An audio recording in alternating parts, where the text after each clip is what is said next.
I'm Paul Lin. From coast to coast, there's a growing appetite for poke, a traditional Hawaiian dish made with raw fish.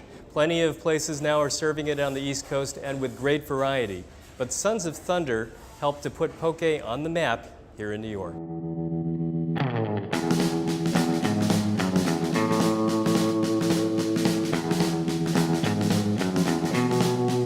I don't think many people knew about poke back in October 2015, and it was a rough start. I think we were giving out samples on the street, and people were asking, what is this food? Is this sushi? And we were like, not really, it's a Hawaiian dish. And the New York Times came, and they wrote about us, and they called us the best poke shop in the city.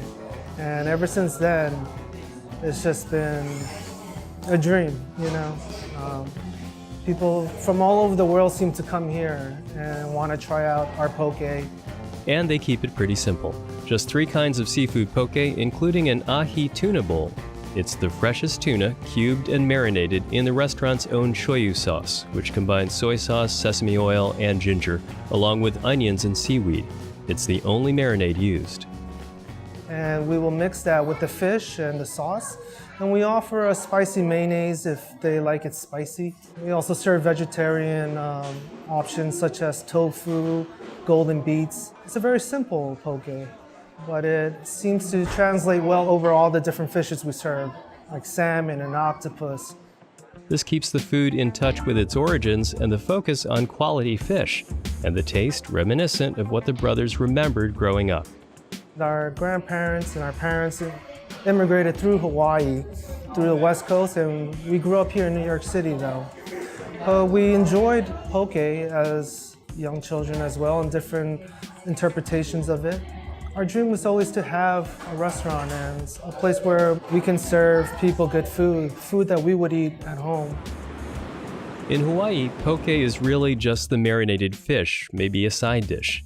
At Sons of Thunder, poke is a meal in a bowl. We have our poke, we have your choice of rice, white, brown. We even do a lemon cauliflower rice for non-carb eaters.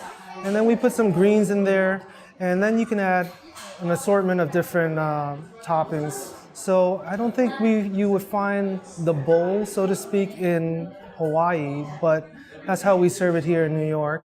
Poke in Hawaiian means to slice or cut. Native Hawaiians caught fish, chopped it, and added simple seasonings like seaweed, crushed roasted local nuts, and salt.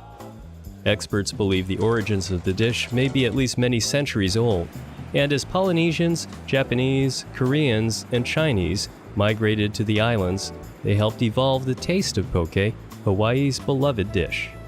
The dish that we know now that is so popular already in itself was kind of an amalgamation of influences. It didn't come from just one ethnicity. With poke's deep and diverse cultural roots, it's no wonder the dish is so loved in Hawaii. We eat it all the time and everywhere. And so for like potlucks, special gatherings, from weddings to birthdays. But how did poke go from island comfort food to trending in the rest of the U.S.? Interest in good-for-you food like popular grain bowls may have set the stage for appreciation of poke in the U.S., just topped with poke. The dish has shown up on 54% more menus in recent years at restaurants that don't specialize in poke. Meanwhile, we're seeing a surge in Hawaiian restaurants in the U.S. Foursquare data show them nearly doubling in just 2 years. In New York City alone, there's more than 50 poke specialists now, John says. I believe the operational process is not a very difficult one, as opposed to cooking a variety of different meals. Preparation is a little bit simpler. You obtain fresh fish, you cut the fish, and you mix ingredients. To find out what inspired the poke phenomenon, you have to go back to the original from Hawaii. Martha sees 3 basic styles. Limu poke, flavored with seaweed and roasted crushed kukui nuts called inamona. Shoyu ahi poke with soy sauce, sesame oil, and onions. And spicy mayo poke with mayonnaise, masago, a kind of fish egg, and something spicy like sriracha.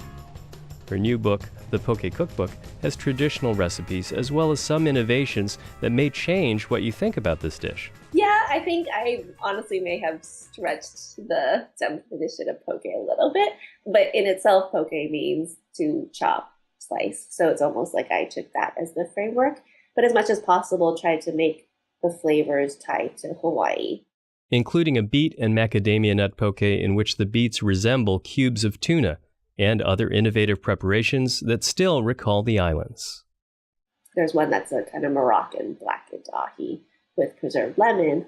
So crack seed lemon peel is really popular here, which is kind of like this dry, salty lemon peel that we eat as candy, which also has Chinese origins. So what about expansion plans for Sons of Thunder? Whatever does come next, John says needs a lasting business culture whereby the owners ensure that subsequent locations look out for their employees to foster growth and opportunities. That care and responsibility all benefits the customer. We feel like if we take care of our people, the business will take care of itself in the sense that the workers will take care of the customers because they're happy to be here, they're happy to work here, and I think customers can tell. And what about the surging number of poke restaurants in the U.S.? Can the market sustain, for example, a $20 poke bowl? One might ask, is poke a fad that will fade? It's not like a cronut say that doesn't have that history, which could disappear in a couple years, and it's not like someone's tradition would be missing. So poke will always exist. Poke, the beloved Hawaiian dish with so much history, so many influences and fans, it's sure to stick around. I'm Paul Lin for Asian American Life.